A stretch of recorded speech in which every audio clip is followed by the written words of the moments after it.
नमस्कार, एनटिभी कोहलपुर समाचारमा स्वागत छ। म सदिक्षा शाह र सांकेतिक कर्णमा हुनुहुन्छ दोबासे दिपा थापा। गर्मीयाममा धुलो र वर्षामा हिलो हुने सडकले शास्ति खेप्नुपर्ने अवस्थाले ग्रामीण क्षेत्रका नागरिकहरू आजित छन्। त्यसमा पनि आर्थिक वर्षको अन्त्यमा बजेट सक्ने गरी जथाभावी खर्च गर्ने परिपाटीले राज्यको लगानी मात्र खेर गइरहेको छ।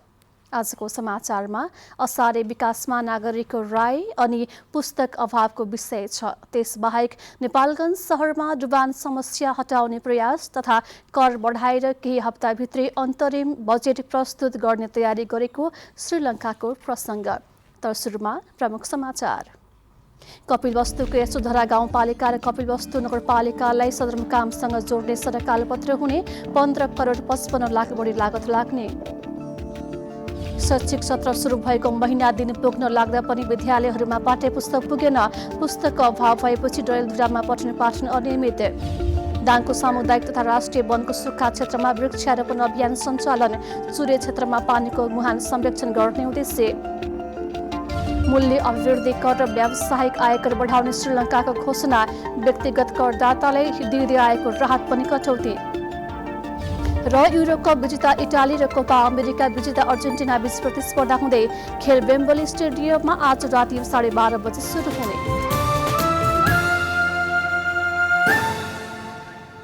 समाचार अब विस्तारमा। कपिलवस्तुको यशोधरा गाउँपालिका र कपिलवस्तु नगरपालिकालाई सदरमुकामसँग जोड्ने सडक कालोपत्री हुने भएको छ। संघीय सरकारको 15 करोड 55 लाख 93 हजारको लागतमा 8.5 किलोमिटर लम्बाइको सो सडक कालोपत्रेका लागि शिलान्यास गरिएको छ। कपिलवस्तुको यशोधरा गाउँपालिकामा 15 करोड 55 लाख 93 हजारको लागतमा कालोपत्रे सडक निर्माण सुरु हुने भएको छ। यशोधरा गाउँपालिका र कपिलवस्तु नगरपालिकालाई जोड्ने यो सडक निर्माणको शिलान्यास भएको हो। संघीय सरकारको बजेट अन्तर्गत सडक निर्माण योजना यशोधरा गाउँपालिकाको मर्यादपुर, सुल्तानमापुर, बेल्सापुर, कोपवा, सियोखोर र कपिलवस्तु नगरपालिकाको सौराहा, गोटियावासम्म 8.5 किलोमिटर लम्बाइको सडक कालोपत्रे हुने भएको हो। जिल्लाको सदरमुकामसम्म जोडिने यो सडकको पूजापाठ गरी शिलान्यास गर्दै सांसद ब्रिजेश कुमार गुप्ताले यो सडक निर्माणले यशोधरा गाउँपालिका र कपिलवस्तु नगरपालिकासँग जोडिने बताउनु भएको छ। उहाँले सडक निर्माण भएपछि यस क्षेत्रका नागरिकलाई धेरै फाइदा पुग्ने र सदरमुकाम लगायतका स्थानमा सजिलै आवत जावत गर्न सक्ने साथै यस क्षेत्रको आर्थिक विकासमा मद्दत मिल्ने बताउनु भएको छ। यो बाटोले एउटा के फाइदा हुन्छ भने हामी यो दक्षिणतिर, खास गरी अहिलेसम्म दक्षिणतिर विकासको अनुभूति गरेका छैनन्। त्यसले गर्दाखेरि एउटा विकास हुन्छ र यसमा 5वटा तपाईँको नगरपालिकाको 2टा वडा र गाउँपालिकाको 3टा वडा प्रत्यक्ष सरोकार भएको छ र जुन हामीहरू अहिले हिलोमुक्त भन्छौँ देशभरिमा, तर यो स्थानीय लेभलमा हिलोमुक्त भएको थिएन। तर यो बाटो बनिसकेपछि मलाई के लाग्छ भने यहाँका जनताहरूले सुविधा पाउनुहुन्छ। यशोधरा गाउँपालिकाका नवनिर्वाचित अध्यक्ष शिवदयाल तिवारीले यो सडक बनेपछि यशोधरा गाउँपालिकाको मुहार नै फेरिने बताउनुभयो। गाउँपालिका भारतीय सीमासँग जोडिएको हुँदा कृषि, उद्योग, पर्यटन, व्यवसायमा अत्याधिक लाभ लिन सकिने भए पनि भौतिक पूर्वाधारको कमीको कारण पछाडि परेको तिवारीले बताउनु भएको छ। सडक डिभिजन कार्यालय शिवपुरको इन्जिनियर निशा बेलबासेले सडक गुणस्तरीय बन्ने विश्वास व्यक्त गर्नु भएको छ। सडक निर्माणको ठेक्का पाएको कश्यप महेश सत्यवती जेभीले सडक निर्माण तोकेकै मितिसम्म गर्ने र उक्त सडक 24 महिना भित्रै निर्माण हुने जनाएको छ। सडक निर्माण सहज बनाउन स्थानीयको सहयोग आवश्यक रहेको निर्माण कम्पनीका प्रबन्ध निर्देशक किशन आचार्यले बताउनुभयो। यसको मुख्य कार्य भनेको 12 मिटर तपाईँको रोडको टोटल चौडाइ हुनेछ, 7.5 मिटरमा चाहिँ ब्ल्याक टप र अस्पाल्ट प्रविधिबाट यो कालोपत्रे हुँदैछ। यसको मुख्य कार्य भनेको तपाईँको अलिकति 10-11 किलोमिटर बाटो छ, तपाईँको मेन बाटो नहरकै बाटो, 1.5 किलोमिटर जति लिङ्क रोड छ गाउँमा र ड्रेनको काम चाहिँ अलिकति 5वटा जति तपाईँको होम पाइप कल्भर्ट छ, 5वटा जति स्ल्याब कल्भर्ट अनि लगभग 700 मिटर जति ड्रेनको काम गर्छौँ हामी। सडक निर्माण सुरु भएपछि दर्जनौं बढी गाउँका जनता खुसी भएका छन्। सडकको चौडाई सोल्जर सहित 12 मिटरको अस्फाल्ट कंक्रिटको प्रयोग हुनेछ भने नाला, होम पाइप र कल्भर्ट बनाउने जस्ता कार्य हुने जानकारी गराइएको छ। वासुदेव वर्मा, नेपाल टेलिभिजन, लुम्बिनी प्रदेश, कपिलवस्तु। चालु आर्थिक वर्षको अन्तिम हुँदै गर्दा विनियोजित बजेट सक्न गुणस्तरहीन काम गर्ने परिपाटी चल्दै आएको छ। आर्थिक वर्षको अन्त्यमा हुने फजुल खर्च रोक्दै असारे विकासको अभ्यास हटाउन के गर्न आवश्यक होला भनेर आज हामीले कपिलवस्तुका केही नागरिकलाई सोधेका छौं। हेरौं आजको आवाजमा।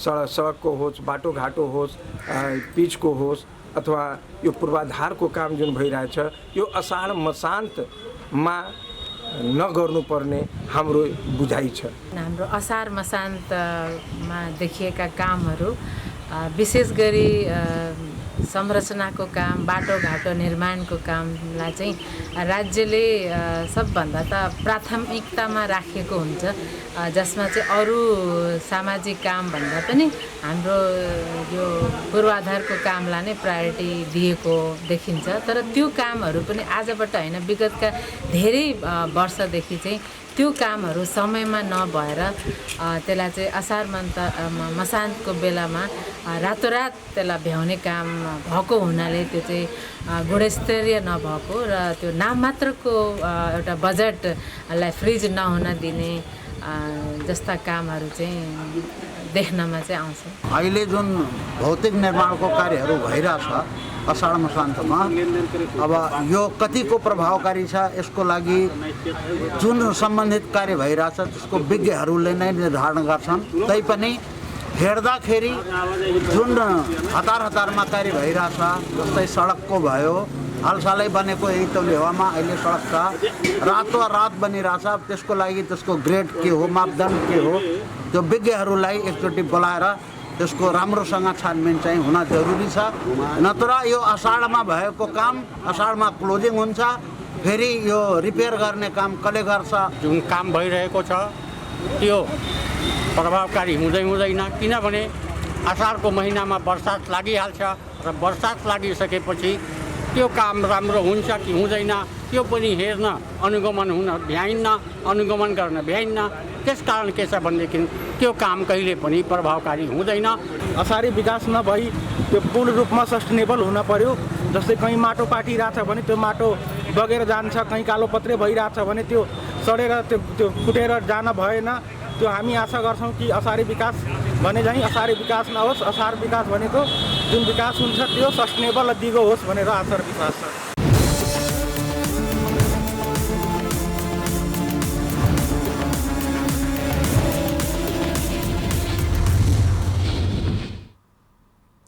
शैक्षिक सत्र सुरु भएर विद्यालयहरू खुलेको 1 महिना बित्न लाग्दा पनि डडेलधुरामा पाठ्यपुस्तकको अभावमा विद्यार्थी समस्यामा परेका छन्। विद्यालयहरूमा विद्यार्थी भर्ना गरिए पनि पाठ्यपुस्तकको अभावमा पठन पाठन कार्य नियमित गर्न समस्या भइरहेको विद्यालयहरूले जनाएका छन्। नयाँ शैक्षिक सत्र प्रारम्भ भइसक्दा समेत डडेलधुरामा पाठ्यपुस्तक पर्याप्त रूपमा भित्रिएका छैनन्। गत वैशाख 2 गतेदेखि जिल्लामा पठन पाठन सुरु भए पनि विद्यार्थीले पाठ्यपुस्तक पाउन सकेका छैनन्। विद्यालय नियमित सञ्चालन भइरहे पनि पाठ्यपुस्तक आउन नसक्दा विद्यार्थी अन्यलमा परेका छन्। शैक्षिक सत्र सुरु भएको 1.5 महिना बितिसक्दा पनि हामीलाई पुस्तक उपलब्ध नगराएकोमा हाम्रो पठन पाठन र हाम्रो कोर्स धेरै पछाडि छुटेको छ। हाम्रो पढाइ पनि त्यति खासै केही हुँदैन। आजभोलि बुक नभएको कारण बग्नु हुँदाखेरि हाम्रो क्लासमा पठन पाठनमा धेरै बाधा पुगेको छ। हामीलाई बुक नभएर पढ्नलाई याद गर्नलाई त्यो धेरै समस्या भएको छ। डडेलधुरामा 251 सामुदायिक विद्यालयहरू रहेका छन्। अहिलेसम्म पाठ्यपुस्तकका लागि 7वटै पालिका अन्तर्गतका विद्यालयमा रकम गइसकेको र स्थानीय तहको चुनावका कारण पाठ्यपुस्तक छपाईमा ढिलाइ भएको आफूलाई जानकारी आएको शिक्षा विकास तथा समन्वय एकाइ प्रमुख नारद जोशीले बताउनुभयो।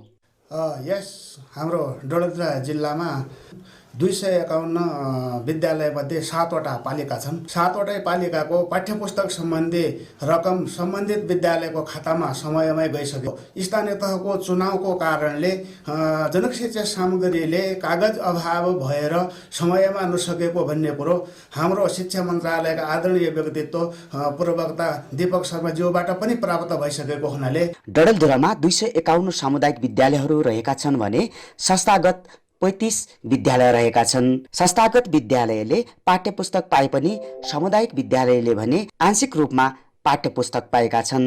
हरिश चन्द, नेपाल टेलिभिजन, सुदूरपश्चिम प्रदेश, डडेलधुरा। वर्षाको समयमा ढल र नाला थुनिएर बाँकेको नेपालगञ्ज जलमग्न हुने देखिएपछि ढल र नालाको सरसफाई गर्न थालिएको छ। ढल र नालामा फोहोर थुप्रिएर पानीको निकास नहुँदा स्थानीयवासीले शास्ति खेप्नु परेकाले केही ठाउँमा दैनिक ज्यालादारीमा जनशक्ति परिचालन गरेर र केही ठाउँमा जेबीसी मार्फत सरसफाईको काम सुरु गरिएको नेपालगञ्ज उपमहानगरपालिकाले जनाएको छ। केही ओडाका नालामा ओडा कार्यालय मार्फत काम सुरु भइसकेको छ। उपमहानगरको वातावरण तथा सरसफाई शाखाका प्रमुख प्रकाश ऋषिले बस पार्कबाट पूर्व गणेशपुर बागेश्वरी मन्दिर हुँदै सुर्खेत राजमार्ग आसपास ढल र नाला सरसफाई गरिने जानकारी दिनुभएको छ। जेसीबी लगायत साधन मार्फत नालीको प्लास्टिक जन्ने वस्तु, ढुङ्गा, इट्टा, झार, फोहोर र लेदो हटाउन थालिएको छ। ढल तथा नाला सरसफाईको लागि 10 लाख रुपियाँ बजेट विनियोजन गरिएको छ। वर्षाको समयमा पानी परे पनि डुबानको समस्या कम हुने उल्लेख गर्दै ऋषिले सरसफाईको काम सकिन करिब 1 महिना लाग्ने बताउनु भएको छ। नेपालगञ्ज बजारबाट मात्रै दैनिक 25 टन फोहोर मैला सङ्कलन हुने गरेको छ। सो फोहोर मैला उपमहानगरपालिकाको वडा नम्बर 23 स्थित हिरमिनियामा व्यवस्थापन गर्ने गरिएको छ। समाचारको क्रम जारी नै छ, एकैछिनको विश्राम।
विश्रामपछि समाचारमा पुनः स्वागत छ। अब बाँकी समाचार। लुम्बिनी प्रदेश सरकारले जेठ 23 गते आगामी आर्थिक वर्षका लागि नीति तथा कार्यक्रम संसदमा पेश गर्ने तयारी गरेको छ। सरकारको नीति तथा कार्यक्रमको मसौदामाथि अहिले छलफल चलिरहेको जनाइएको छ। प्रदेश सरकारले कृषिलाई मुख्य प्राथमिकतामा राखेर नीति तथा कार्यक्रमको मसौदा तयार गरेको छ। अघिल्लो वर्ष स्वास्थ्यलाई प्राथमिकता दिएको लुम्बिनी प्रदेश सरकारले अहिले कृषिसँगै अन्य विषयलाई समेत प्राथमिकता राखेर छलफल चलिरहेको लुम्बिनी प्रदेश सरकारका आर्थिक मामिला तथा सहकारी मन्त्री कृष्णध्वज खड्काले जानकारी दिनुभयो। प्रदेश सरकारका आगामी नीति कार्यक्रममा सञ्चार क्षेत्रका लागि के कस्ता कुरालाई प्राथमिकता दिनुपर्ला भन्ने विषयमा सुदूरपश्चिम प्रदेशको आन्तरिक मामिला तथा कानून मन्त्रालयले पत्रकारहरूसँग छलफल गरेको छ। छलफलमा पत्रकारहरूले सञ्चार क्षेत्रका विभिन्न समस्या सुनाउँदै आगामी आर्थिक वर्षको नीति कार्यक्रममा सुधार गरेर ल्याउन पनि आग्रह गरेका छन्। पत्रकारहरूले विज्ञापनमा केन्द्रको भर पर्नुपर्ने र स्थानीय पत्रिका र रेडियो टिभी अझै प्रदेश सरकारले प्राथमिकता राख्न नसकेको गुनासो गरेका थिए। साथै महिला पत्रकारहरूले पनि सञ्चार क्षेत्रमा महिलाको सहभागिता बढाउन विभिन्न फेलोशिप र तालिमका अवसरहरू प्रदान गर्नुपर्ने लगायतका कुराहरू राखेका हुन्। सुदूरपश्चिम प्रदेश आन्तरिक मामिला तथा कानून मन्त्री डाक्टर रणबहादुर रावलले आगामी आर्थिक वर्षको नीति तथा कार्यक्रममा यी कुरालाई विशेष ख्याल गरिने बताउनुभयो। उहाँले प्रदेश सरकार सदैव सञ्चार क्षेत्रका पक्षमा रहेकाले यो क्षेत्रको सञ्चार क्षेत्रलाई कसरी प्रोत्साहन गर्न सकिन्छ, कसरी गुणस्तर बढाउन सकिन्छ भन्ने कुरालाई प्राथमिकतामा राखेर नीति कार्यक्रम ल्याइने बताउनुभयो।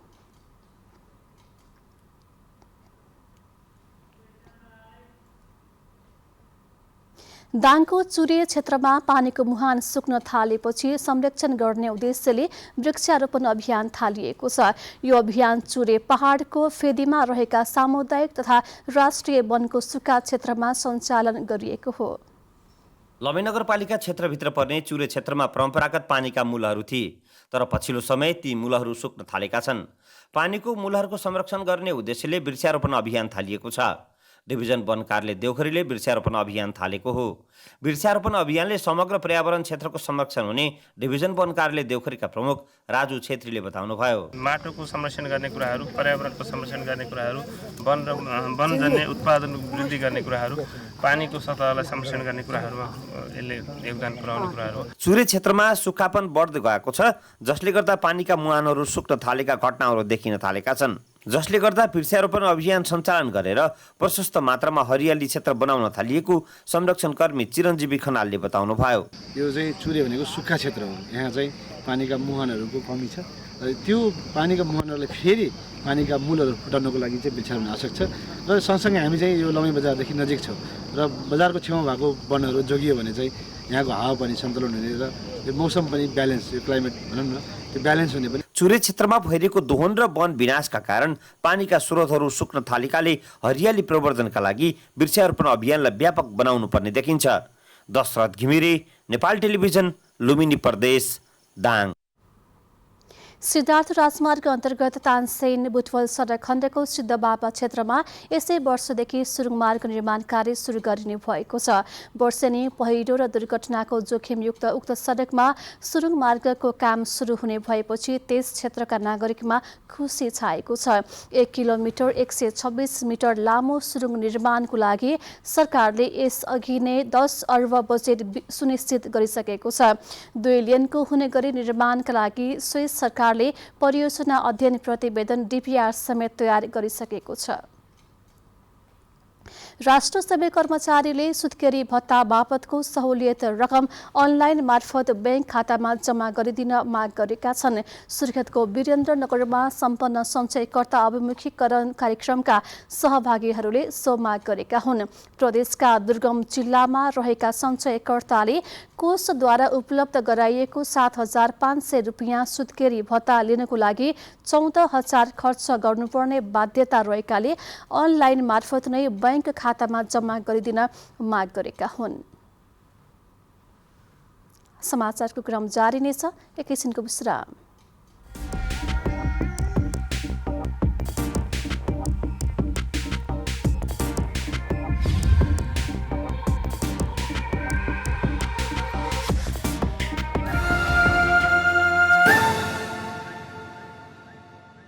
केही नयाँ, केही फरक।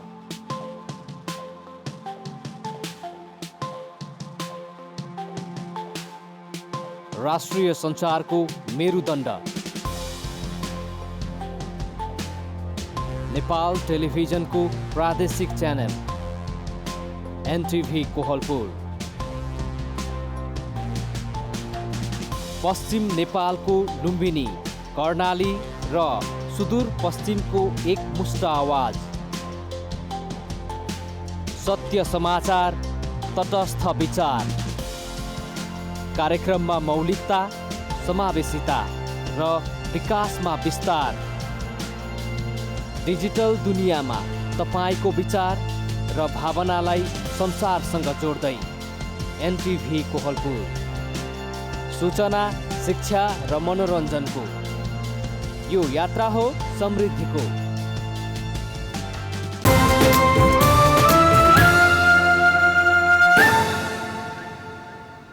तपाईं NTV कोहलपुर हेर्दै हुनुहुन्छ। अब बाँकी समाचार।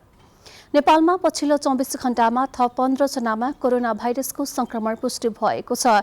PCR र एन्टिजेन गरी 4,842 जनाको नमुना परीक्षण गर्दा 15 जनामा संक्रमण देखिएको स्वास्थ्य मन्त्रालयले जनाएको छ।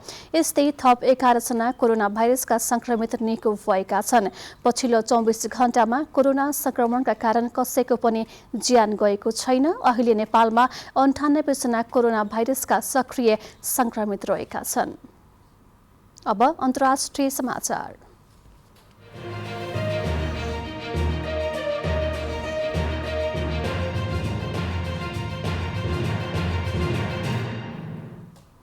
श्रीलङ्काको सरकारले कर बढाउने घोषणा गरेको छ। देश आर्थिक सङ्कटमा फँसिरहेकोले त्यसलाई सुधार गर्न सरकारले मूल्य अभिवृद्धि कर भ्याट र व्यावसायिक आयकर बढाउने घोषणा गरेको अन्तर्राष्ट्रिय सञ्चार माध्यमले जनाएका छन्। भ्याट 8%बाट बढाएर 12% पुर्याउने घोषणा गरिएको छ भने व्यावसायिक आयकर 24%बाट बढाएर 30% पुर्याउने प्रधानमन्त्री रनिल विक्रमसिंघेको कार्यालयले विज्ञप्ति मार्फत जानकारी दिएको छ। यस्तै व्यक्तिगत करदातालाई दिँदै आएको राहत पनि कटौती हुने भएको छ। कर बढाएर केही हप्ताभित्रै अन्तरिम बजेट प्रस्तुत गर्ने भन्दै विज्ञप्तिमा सन् 2022मा राजस्व सुधारबाट सुदृढ आर्थिक योजना कार्यान्वयन गर्नु र सही ढङ्गले खर्च व्यवस्थापन गरिनु आवश्यक रहेको बताइएको छ। अब आर्थिक समाचार।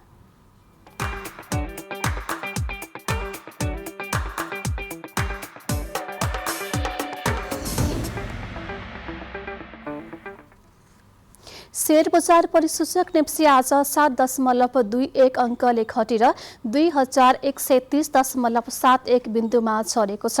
आज विकास बैंक, जलविद्युत र फाइनान्स बाहेक सबै समूहको शेयर घटेको छ। 227वटा कम्पनीको 30,20,000 किता शेयर 1,07,84,00,000 रुपियाँमा कारोबार भएको छ। सबैभन्दा धेरै नेपाल इन्भेस्टमेन्ट बैंकको 12,13,00,000 रुपियाँको शेयर किनबेच भयो। आज शिखर इन्सुरेन्सको शेयर 10% र नेपाल इन्भेस्टमेन्ट बैंक तथा गुराँस लघु वित्त कम्पनीको शेयर 7% भन्दा धेरैले घटेको छ। अब खेलकुद समाचार।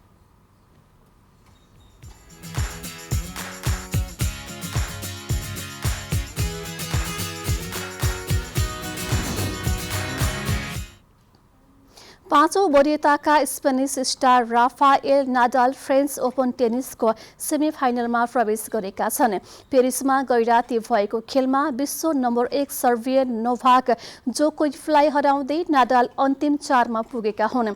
कीर्तिमानी 21 ग्रान्ड स्लाम विजेता नाडालले सर्बियन जोकोभिचलाई 6-2, 4-6, 6-2 र 7-6 को सेटमा हराएका हुन्। अब नाडालले सेमिफाइनलमा तेस्रो वरीयताका एलेक्सान्डर ज्वेफ्रेवसँग खेल्ने भएका छन्। जर्मनीका ज्वेफ्रेवले स्पेनका कार्लोसलाई हराएका थिए। नाडालले यसअघि 13 पटक फ्रेन्च ओपन जितिसकेका छन्।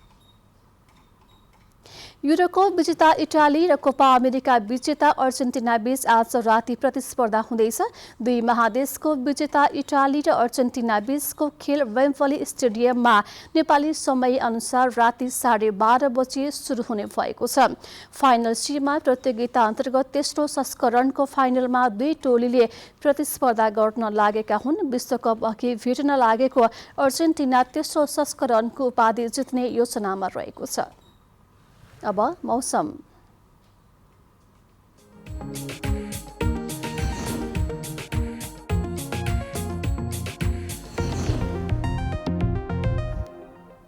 आज प्रदेश नम्बर 1 बागमती प्रदेश र गण्डकी प्रदेशमा आंशिकदेखि सामान्य बदली रही बाँकी भूभागमा आंशिक बदली रह्यो। यस्तै आज राति प्रदेश नम्बर 1 बागमती प्रदेश र गण्डकी प्रदेशका केही स्थानहरूमा र अन्य प्रदेशका पहाडी भूभागका 1-2 स्थानहरूमा मेघ गर्जन सहित हल्कादेखि मध्यम वर्षाको सम्भावना छ। अब मौसम सम्बन्धी थप विवरण।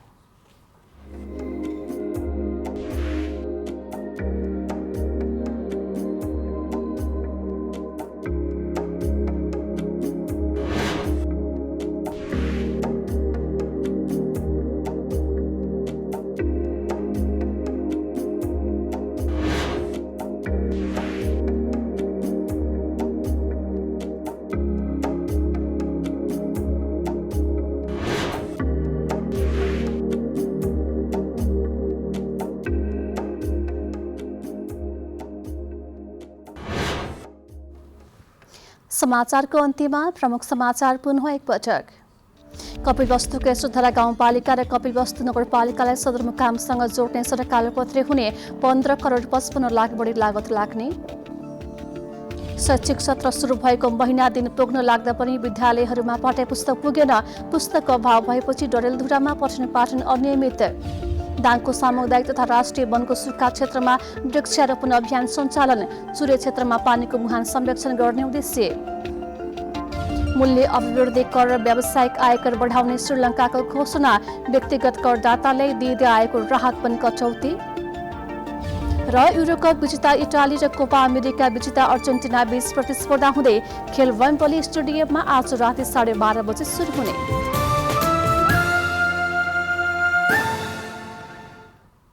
हवस् त, अहिलेलाई समाचारको सिलसिला यति नै। बिदा दिनुहोस्। नमस्कार।